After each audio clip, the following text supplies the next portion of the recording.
இன்றைக்கி என்னோடய ஸ்டைலில் ஒரு கேபேஜ் பொரியல், முட்டைக்கோஸ் பொரியல் தான் பார்க்க போகிறோம். வாங்க எப்படி செய்யுதுன்னு பார்க்கலாம். ஒரு கடாய் வச்சு அதில் கொஞ்சமாக தேங்காய் எண்ணெய் சேர்த்துக்கோங்க. கடுகு,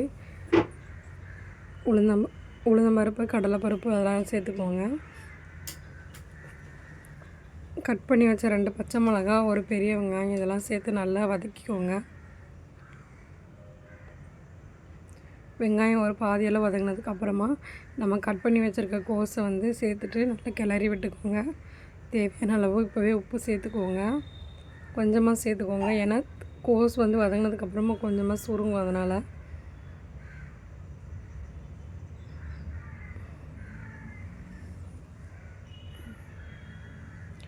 கோஸ் ஒரு பாதி அளவு வெந்ததுக்கப்புறமா துருவி வச்ச தேங்காய் இருந்தால் அதை சேர்த்துக்கோங்க. அந்த கிளிப்பை நான் எடுக்கலை. அவ்வளோதான், ஈஸியான ஒரு கேபேஜ் பொரியல் ரெடி. இந்த வீடியோ பிடிச்சிருந்தா மறக்காமல் லைக் பண்ணுங்கள், சப்ஸ்கிரைப் பண்ணிவிடுங்க. தேங்க்ஸ் ஃபார் வாட்சிங்.